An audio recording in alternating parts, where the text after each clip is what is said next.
You will figure it out. I will pay somebody to figure it out. Yep. Okay. And I'll help you with that too. So, all right. So we've loved bicycles since we were, say, 13, and we had a bunch of rides together in high school. Not so much in college. I don't know if we ever rode. We might have ridden. I have no memory of riding anywhere with you in college. Yeah, I don't remember either. But 1980, you were going to graduate, and we knew. I don't know if you already were planning to move to Reno, but we knew we probably would never live in the same city again. Yep. And we'd had this tradition with bicycles, the two of us in bikes.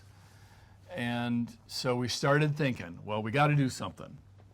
We got to do something. And I remember, I'm sure we talked about it more than once, but I remember us on my mom's back porch. They had like a screened in porch. I remember us sitting there. And I remember thinking, well, San Diego. I But- remembered it as Denver. Denver. Yeah, because I think there was someone you knew that lived there. Well, Sue Kaplan, sure. Okay, yep, yeah, my yep. girlfriend, Sue Kaplan. So, but what I remember about this conversation, we do this, I don't know, friends, we're idiots.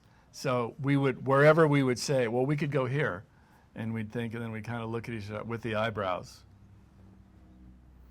Him especially. And he said Denver. And then I grew up in Kansas City, so, oh, we could go to Kansas City. Yeah, but who rides their bike to Kansas City? And it just kept going. And then finally we thought, God, we could go to the East Coast. And my memory is that when we finally did the initial plan, we were thinking, well, how far can we go east? And we were thinking Nova Scotia. What do you remember? Yeah, that's about right. Yep, yeah. And I also remember that we laid out all the maps. You had to have maps back then. You didn't have Google, and you didn't know what all the side streets were, and it was a lot more complicated. When you got to an intersection, you didn't hear the little thing in your ear say, "You should turn right now," or something like that. So it was a lot more complicated.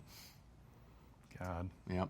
Okay, so, and we're just given this little bit of background as, I mean, this story is, we're here because of your trip. You just rode from Denver to Tucson, which is amazing. But in a sense, the genesis for Denver to Tucson was the 1980 trip. Right. We ended up going, we left, I want to say May 12, May 15. Kurt, you just said a minute ago that we got to Kansas City in basically 14 days, no days off, and it was 1,400 miles. 100 miles a day. That's not bad, not bad. That's phenomenal. So we slowed down after that, took some days off. And anyway, I didn't want to rehash that trip, but I mean, you could say that this trip was, in a sense, was the genesis for Denver.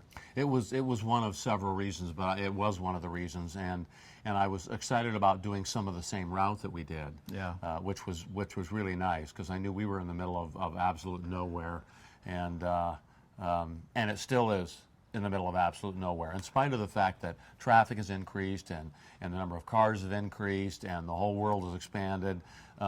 That area is still about the same. So you would have well, in the opposite direction, you would have had the same route all the way to basically Albuquerque? I mean, did you go through Mountain Air? No, I came from Albuquerque to Socorro, New Mexico, and partway down was the turnoff to go to Mountain Air. Okay, Yes. all right. So basically, we rode 1980. We rode, and it really is like he said. So from Tucson, just real briefly, you go through Oracle, Mammoth, Winkleman to Globe. We spent the first night in Globe. Then, just real quick, Globe. Yeah, Sholo, Springerville. Then you go through this little road in New Mexico where you hit Daddle, Kamado, and Pie Town on your way to Socorro, you go by a collection of radio telescopes called the VLA, the Very Large Array, which is really, they filmed part of the movie Contact there. We should watch that. Jodie Foster, yep. Jodie Yep. Foster, great movie. Then anyway, we head north, and okay, so we had a blast. I just wanted to tell one story about the 1980 trip, where, and this actually, maybe you could speak to this also, or no, it hasn't happened yet. We did the trip in 1980. Within a year or two after that trip, of course, I put this bike trip on my resume, and pretty soon after the trip, when I was applying for jobs, and Judy Carr applied for the same job, student tech writer out at IBM. And Judy was vastly more qualified than I was.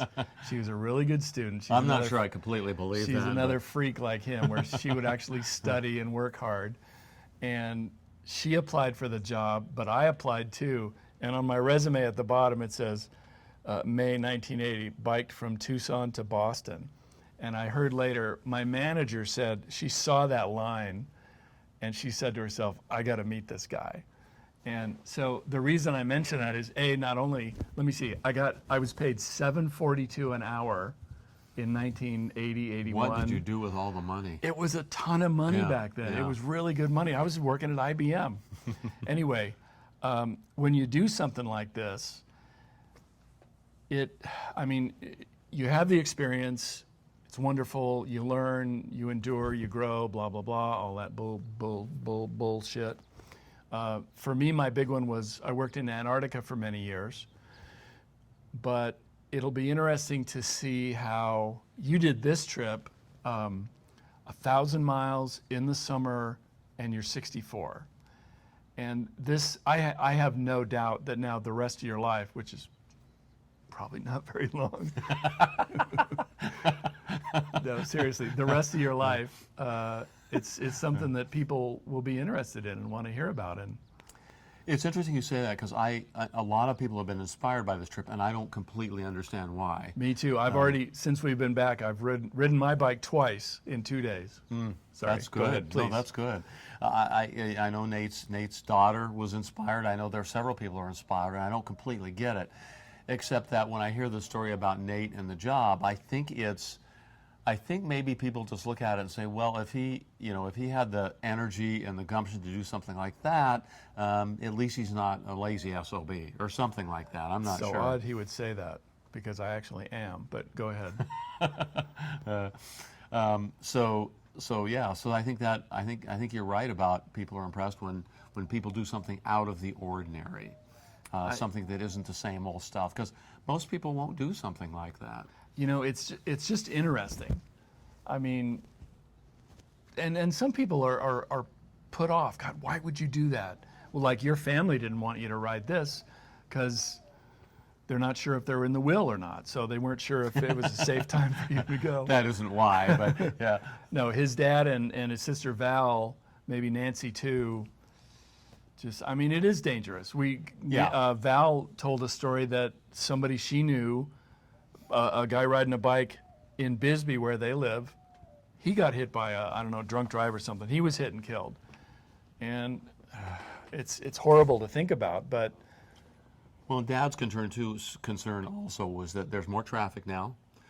People are more distracted. And one thing I noticed on the trip was that people were very aggressive in their driving. There'd be an uphill section, and there'd people to go on the speed limit, and there'd be cars passing them as fast as they could, and other cars coming the other way. So it was aggressive. You had to pay attention. Which reminds me of something that happened, and I just remembered this. I was at an intersection. I was going down a little hill, and there was a side street, and someone looked at me and started to pull out, but saw that I was there, unlike the other woman, and I tapped on my brakes really quick because I knew I was going to hit her, which I didn't. But it got me thinking, how can you look at something, not have it register, and just pull forward? So it happened again. Better result, but there must be some weird psychological thing. Well, anyway. We'll cut this here. I got to think for a minute. This is good stuff. Yeah, this really is. This is great stuff.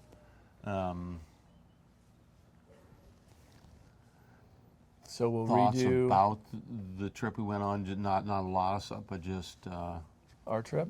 yeah. I wonder if we need to put anything else in Well, there. how about this? And here I'll do a. Actually, I'm gonna pee.